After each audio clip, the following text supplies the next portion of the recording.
soalnya pikiran. Yang jawab insya Allah masuk surga.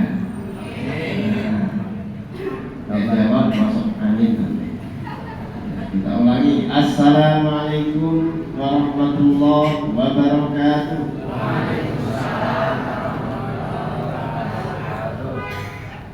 Bismillahirrahmanirrahim. Alhamdulillahi hamdan katsiran tayyiban mubarakan fih kama yuhibbu rabbuna wa yarda. Asyhadu an la ilaha illallah wahdahu la syarika lah wa asyhadu anna nabiyyana Muhammadan abduhu wa rasuluh. Ballagha risalah wa adda al-amanah wa nasaha al-ummah وتركها على المحجة البيضاء ليلها كنهارها ولا يزيغ عنها إلا هالك. وقال جل وعلا في كتابه الكريم وهو أصدق القائلين: أعوذ بالله من الشيطان الرجيم. يا أيها الذين آمنوا اتقوا الله ولتنظر نفس ما قدمت لغد واتقوا الله innallaha khabirum bima ta'malun. Wahai hamba Allah yang beriman, mumpung kalian masih hidup, masih kuat, masih jaya, masih sehat, gunakan umurmu untuk bertakwa kepada Allah, untuk tunduk taat menjalankan syariat Islam yang agung. Siapkan bekal-bekal terbaik sebelum kita semuanya memasuki kehidupan yang kekal dan abadi. Wal tanzur nafsum ma qaddamat lighad, kata Allah. Hendaknya setiap manusia, setiap jiwa harus cerdas bahwa setelah kehidupan dunia yang fana ini, yang singkat ini, akan ada alam akhirat, kehidupan yang kekal abadi, membutuhkan bekal yang banyak. Oleh karena siapkan bekal-bekal terbaik dan terbanyak untuk kehidupan hari esok. Yang dimaksud hari esok adalah hari akhirat. Dan sekali lagi bertakwalah kalian semua kepada Allah. Allah selalu mengawasi, mengetahui, meneliti, dan akan membalas semua perbuatan kita. Tidak ada satupun ucapan, perbuatan, bahkan apa yang kita pikirkan, kecuali semuanya diawasi, diketahui, dan akan dibalas dan dimintai hisab atau tanggung jawabnya oleh Allah Ta'ala. Mau bersembunyi di balik apapun, ya, semua yang kita lakukan, yang kita ucapkan, itu diawasi oleh Allah dan akan dimintai pertanggungjawabannya nanti di akhirat. Oleh karenanya hati-hatilah.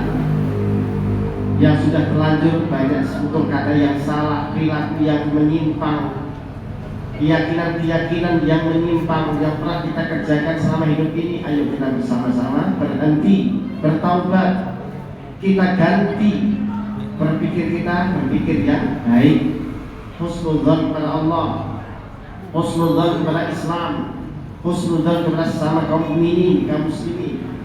Ya, tadinya lisan kita ini omber atau omber apa? Ember kan? Apa aja diomongin ya? Nggak tahu benar apa salah, menyakiti orang lain apa tidak, bermanfaat atau tidak.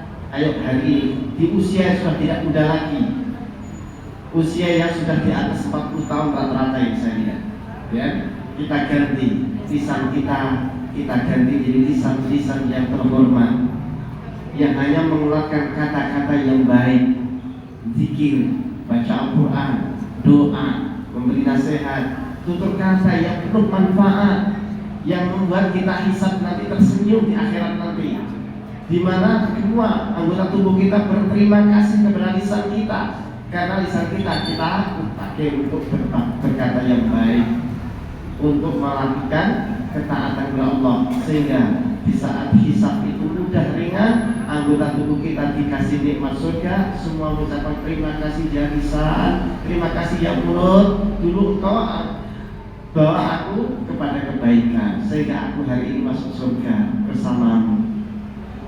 Yang tadinya telinga kita masih suka mendengarkan yang nggak baik, yang mendatangkan dosa, di usia 40 tahun ke atas, ganti. Apa yang harus kita dengarkan hari ini? Kita dengarkan nasihat-nasihat yang baik, ayat-ayat Al-Quran, hadis Nabi, tutupan para ulama, yang bisa menguatkan keimanan kita, yang bisa memperbaiki akhlak kita, kualitas diri kita. Itu yang harus kita jadikan yang lisan kita, apa telinga kita, untuk kita persembahkan untuk mendengarkannya. Ganti yang orang yang siap ingin mati baik, mati husnul khotimah, itu adalah ketika di usia 40 tahun ke atas dia semakin cerdas.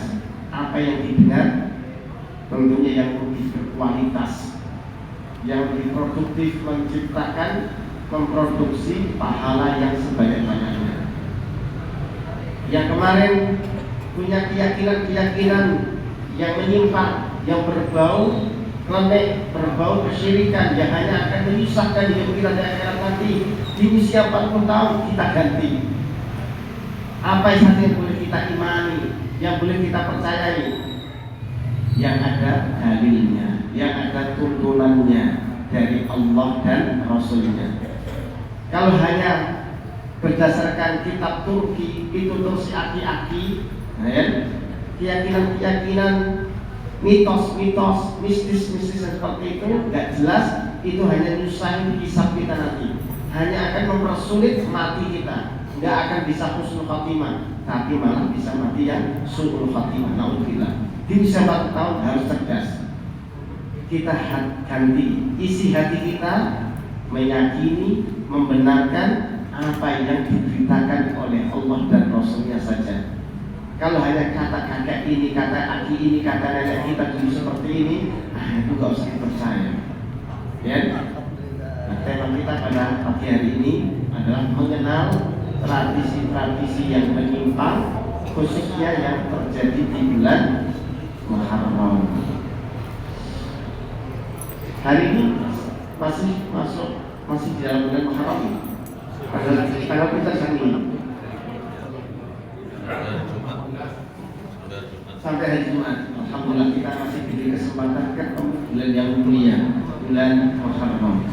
Sebelum kita bahas, mari kita panjatkan syukur kehadirat Allah Subhanahu wa taala atas berbagai karunia, nikmat, rezeki yang begitu banyak. Allah baik banget sama kita. Kita ini syukur dan iman kita dan amal soleh kita kepada Allah masih sangat minim, tapi Allah nggak pernah mengurangi jatah rezeki kita di dunia. Oksigen yang kita hirup masih penuh, makanan kita pun masih tercukupi, ya, badan sehat pun masih Allah kasih. Padahal kita masih belum sempurna dalam bersyukur dan beramal kepada Allah Subhanahu wa taala. Itulah saking maha baiknya Allah. Mari kita bersyukur terus kepada Allah Subhanahu wa taala dan memperbaiki kualitas diri kita agar kita menjadi hamba-hamba yang dicinta oleh Allah Subhanahu wa taala. Salawat dan salam semoga selalu tercurahkan kepada junjungan kita Nabi besar Muhammad sallallahu alaihi wasallam.